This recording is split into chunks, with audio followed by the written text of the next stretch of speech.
Hello, and welcome to the tip of the week. This week's topic is React with emojis in Google Docs.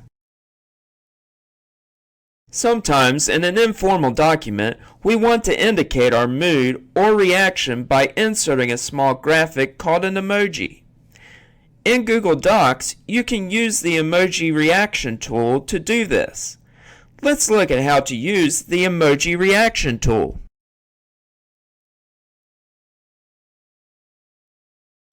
Open an existing Google Doc or create a new one.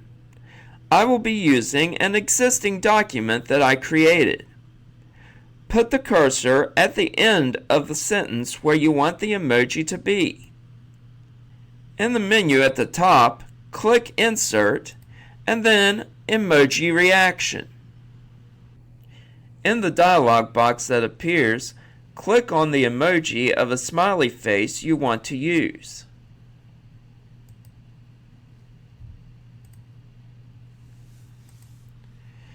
There are also emojis for people, animals and nature, food and beverages, travel and places, activities and events, objects, symbols, and flags that you can use.